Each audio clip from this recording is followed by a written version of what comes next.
آسمان اور زمین کا پیدا کرنے والا اور فرشتوں کو قاصد بنانے والا ہے، جن کے 2 3 3 اور 4 4 پر ہیں، جس نے پیدا کیا اور صحیح سالم بنایا اور جس نے ٹھیک ٹھاک اندازہ کیا اور پھر راہ دکھائی۔ میں اس پاک ذات کی حمد بیان کرتا ہوں اور اس کا شکر بجا لاتا ہوں، اس کی جناب میں توبہ کرتا ہوں اور اسی سے مغفرت طلب کرتا ہوں۔ اسی کے لیے ہر طرح کی حمد ہے، اور آسمان اور زمین کے برابر اور ہر اس چیز کے برابر جو وہ اس کے بعد چاہے۔ وہ ہر طرح کی تعریف اور بزرگی کے لائق ہے۔ جو وہ دے اسے کوئی روکنے والا نہیں، اور جو وہ روک لے اسے کوئی دینے والا نہیں، اور اس کے یہاں صاحب جاہ کو اس کی جاہ فائدہ نہیں پہنچا سکتی۔ میں گواہی دیتا ہوں کہ اللہ کے علاوہ کوئی معبود نہیں، وہ یکتا ہے، اس کا کوئی شریک نہیں، اور میں گواہی دیتا ہوں کہ محمد اللہ کے بندے اور اس کے رسول ہیں۔ آپ بلند مقام اور راست اخلاق والے ہیں۔ آپ نے اپنے رب کی رسالت کو پہنچا دیا، اس کی امانت ادا کر دی، اللہ کے راستے میں کما حقہ جہاد کیا۔ آپ نے ہم لوگوں کو ایسی روشن شاہراہ پر چھوڑا جس کی رات اس کے دن کی طرح ہے، ہلاک ہونے والا ہی اس سے بھٹکے گا۔ اللہ کا درود و سلام نازل ہو آپ پر، آپ کے نیک و پاک باز آل پر، اور مومنوں کی مائیں آپ کی بیویوں پر، ان کی روشن و بابرکت صحابہ کرام پر، اور قیامت تک ان کی اچھی طرح پیروی کرنے والوں پر اور بہت زیادہ سلامتی نازل ہو۔ اما بعد، سب سے اچھی بات اللہ کا کلام ہے، اور سب سے بہتر طریقہ محمد صلی اللہ علیہ وسلم کا طریقہ ہے۔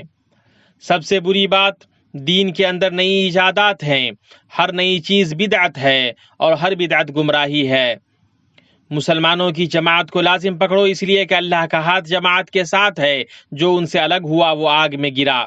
اس کے بعد پھر میں آپ کو اے لوگو، اور اپنے آپ کو ظاہر و باطن اور قول و فعل میں اور اس میں جو ہم اختیار کریں اور جو ترک کریں، اللہ کا تقوی اختیار کرنے کی وصیت کرتا ہوں۔ یقیناً ہمارا ڈر رکھنے والے جنتوں اور نہروں میں ہوں گے، راستی اور عزت کی بیٹھک میں قدرت والے بادشاہ کے پاس۔ اللہ کے بندو، بلند اخلاق، نرم دل، نرم خو، متقی اور پاک صاف مسلمان کی خصوصیت ہے۔ ایسا مسلمان جو نفع بخش ہو، امن پسند ہو، جس میں نہ کینہ ہو، نہ حسد، نہ غرور ہو، نہ تکبر، جو اپنے دل میں اپنے اور دوسروں کے حقوق کے لیے جگہ رکھتا ہے، وہ ایسا عقل مند مسلمان ہے جس کے شعور سے یہ بات غائب نہ رہتی ہو کہ اسے اور اس کے معاشرے کو باہمی کینہ اور نفرت کے بجائے باہمی الفت اور ہمدردی کی ضرورت ہے۔ وہ ایسا دانشمند مسلمان ہے جو دوسروں کے احترام کو ذہن میں اچھی طرح رکھتا ہے، اور ان میں سے کسی کو کم یا زیادہ تکلیف و نقصان پہنچانے سے خود کو دور رکھتا ہے۔ اس لیے ایک مسلمان کا اپنے بھائی پر یہ حق ہے کہ وہ اس کے لیے بے ضرر ہو، اور وہ امت کے ایک جسم میں سرگرم حصہ بن کر رہے، جس کا اگر کوئی حصہ تکلیف محسوس کرے تو باقی جسم بھی بخار اور بے خوابی میں اس کا شریک ہو جائے۔ وہ ایسا مسلمان ہے جسے معلوم ہے کہ باہم متحد معاشرہ میں اس وقت تک مشکلات شگاف نہیں ڈال سکتی ہیں جب تک کہ اس کا ہر فرد اپنی زبان اور ہاتھ کی اذیت رسانی کو دوسروں سے روک رکھا ہوا ہے، کیونکہ اذیت رسانی معاشرے کی بہتی ہوئی کشتی میں سوراخ ہے، اور اس میں کوئی شک نہیں کہ ان میں اذیت رسانی کی کثرت سوراخوں کی کثرت ہے، اور پھر اس کے بعد لامحالہ کشتی کا ڈوب جانا ہے۔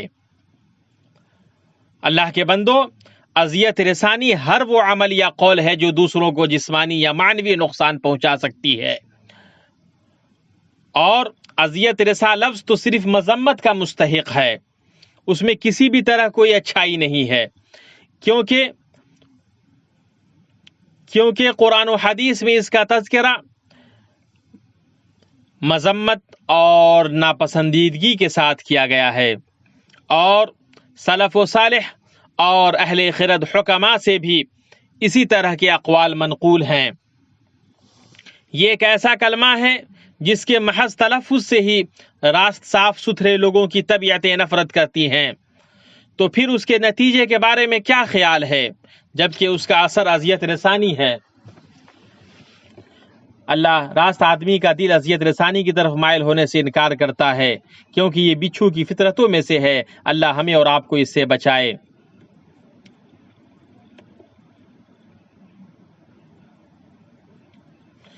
اس کے بعد اذیت رسانی کو روکنے کا مطلب اللہ کے بندو اس بات سے زیادہ عام ہے کہ اذیت کا روکنا اذیت پہنچانے والے تک محدود ہو، بلکہ اس کا معنی وسیع ہو کر ہر اس شخص کو شامل ہے جو لوگوں سے اس کی اذیت رسانی کو روک سکتا ہے، خواہ وہ سڑک سے کوڑے کو ہٹا کر ہی ہو۔ صحیح حدیث میں ہے کہ اللہ کے رسول صلی اللہ علیہ وسلم نے ارشاد فرمایا، ایمان کی 70 سے زیادہ یا 60 سے زیادہ شاخیں ہیں، اس کی سب سے افضل شاخ لا الہ الا اللہ کہنا ہے، اور سب سے ادنا شاخ راستے سے کسی تکلیف دہ چیز کو ہٹانا ہے، اور حیا بھی ایمان کی ایک شاخ ہے۔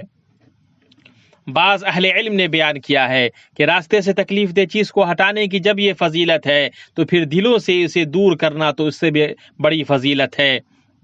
جس طرح قول و فعل سے تکلیف ہوتی ہے، اسی طرح اس قول و فعل سے رکنے سے بھی تکلیف ہوتی ہے جس میں حق بات کا اثبات اور باطل کا ابطال ہے۔ جیسا کہ بخاری نے روایت کیا، نبی صلی اللہ علیہ وسلم نے ارشاد فرمایا، اپنے بھائی کی مدد کرو خواہ ظالم ہو یا مظلوم۔ ایک آدمی نے دریافت کیا کہ اے اللہ کے رسول، مظلوم کی مدد تو میں ضرور کروں گا، لیکن میں ظالم کی مدد کیسے کروں؟ تو آپ نے فرمایا، اسے ظلم کرنے سے روکو یا منع کرو، یہی ظالم کی مدد ہے۔ ایذا رسانی کا پیشہ کمتر نفوس یہ اختیار کرتے ہیں، اس لیے کہ وہ یہی اچھی طرح کر سکتے ہیں۔ لوگوں میں سب سے بہادر وہ ہے جو اذیت رسانی کے معاملے میں بزدل ہے، اور سب سے بزدل وہ ہے جو اس میں بہادر ہے۔ عقل مند وہ ہے جو لوگوں کی تکلیف تو برداشت کرتا ہے لیکن لوگوں کو تکلیف نہیں دیتا ہے۔ اگر ہم میں سے ہر ایک اس بات کو ذہن میں رکھے کہ وہ اس اذیت کو جو وہ دوسروں کو دے اسی کسوٹی پر پرکھے گا جس پر وہ دوسروں سے ملی اذیت کو رکھتا ہے، تو لوگوں کے درمیان سے بلا شبہ اذیت رسانی ختم ہو جائے گی۔ تباہی ان لوگوں کے لیے ہے جن کے صحیفے دوسروں کو تکلیف پہنچانے سے بھرے ہوئے ہیں، ان کے لیے بربادی ہو، پھر ان کے لیے بربادی ہو کہ تغابن ہار جیت کے دن ان کی مفلسی کے صحیفے کا اعلان کیا جائے گا تاکہ وہ دنیا اور آخرت کو کھوتے ہوئے واپس لوٹے۔ واقعی یہ کھلا نقصان ہے۔ تو ہم سب کو اس کی ضرورت ہے کہ ہم نفع اٹھانے والوں میں سے بنیں، مفلسوں میں سے نہیں۔ اور یہ عقل والی بات ہے کہ آدمی اپنے جبڑے کو اس بات سے روکے کہ زبان کو آزاد چھوڑ دے کہ ایسی چیز بکتی پھرے جو دوسرے کو تکلیف پہنچائے اور جس سے نفع کے بجائے نقصان ہو، اور اپنے ہاتھ کو اس طرح کھولے کہ اس کی ہتھیلی ہر امن پسندی کے لیے پھیلی رہے، اس سے نہ کوئی ایسی چیز پکڑے اور نہ اس کی طرف بڑھائے جو اس کے مولا اللہ کو ناراض کرے۔ صحیحین میں ہے کہ نبی صلی اللہ علیہ وسلم نے ارشاد فرمایا، مسلمان وہ ہے جس کی زبان اور ہاتھ سے دوسرے مسلمان محفوظ رہیں۔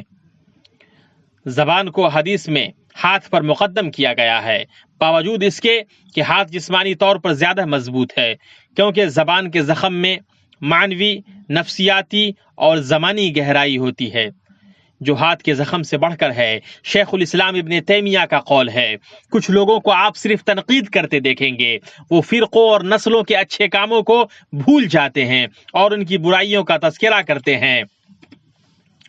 جیسے مکھیاں عافیت و سلامتی والی جگہ کو چھوڑ کر تکلیف اور زخم پر بیٹھتی ہیں، اور یہ نفسوں کا گھٹیا پن اور مزاج کی خرابی میں سے ہے۔ تو اس شخص کے لیے کتنی نامرادی ہے جس کی زبان کی درازی اور ہاتھ کے ہتھوڑوں سے بچنے کے لیے اس سے آس پاس کے لوگ بھاگ جاتے ہیں، اور اس شخص کے لیے کتنی کامیابی ہے جس نے نہ تو اپنے آپ کو نقصان پہنچایا، نہ اپنے پڑوسی کو نقصان پہنچایا، نہ اپنے قریبی کو نقصان پہنچایا، یا نہ کسی مسلمان کو نقصان پہنچایا۔ نبی کریم صلی اللہ علیہ وسلم کی اس حدیث مبارک کو ذہن میں رکھتے ہوئے جس میں آپ نے فرمایا، اے اللہ آسمان اور زمین کے پیدا کرنے والے، کھلی ہوئی اور پوشیدہ چیزوں کے جاننے والے، سوائے تیرے کوئی معبود برحق نہیں، تو ہر چیز کا رب اور اس کا بادشاہ ہے۔ اے اللہ میں تیری پناہ چاہتا ہوں اپنے نفس کے شر سے، شیطان کے شر، اس کے جال اور پھندوں سے، اور میں تیری پناہ چاہتا ہوں اس بات کے لیے کہ کسی برائی کا ارتکاب کروں یا دوسروں تک پہنچنے کا باعث بنوں۔ رواہ ترمذی۔ کامیاب وہ ہے جو اپنی زبان کو غیبت، چغل خوری، طعنہ زنی اور عیب جوئی سے باز رکھے، اپنے ہاتھ کو تکلیف پہنچانے سے محفوظ رکھے، اپنے قلب کو کینہ، حسد، فتنہ، اضطراب و تشویش سے پاک و صاف رکھے، دوسروں پر ایسا الزام جو ان میں نہیں ہے لگانے سے باز رہے، اور لوگوں کے عیوب اور لغزشوں کی ٹوہ میں نہ پڑے کہ ان پر آڑ دلائے، ان پر خوش ہو یا انہیں بڑھا چڑھا کر پیش کرے اور بھڑکائے۔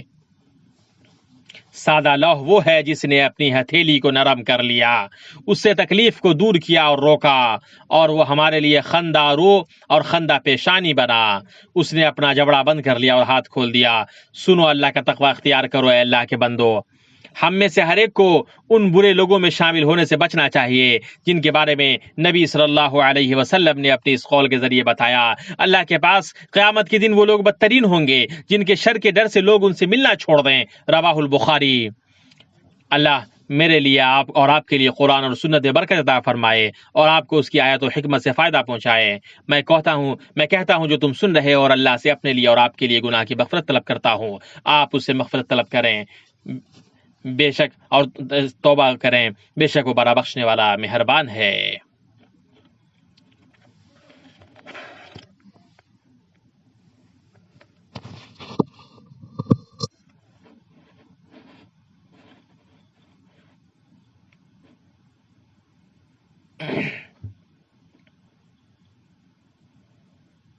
ہر طرح کی تعریف اللہ کے لیے ہے، بہت زیادہ پاکیزہ و بابرکت ہم، جیسا کہ اس نے حکم دیا میں درود و سلام بھیجتا ہوں اس کے بندے اور رسول خیر البشر پر۔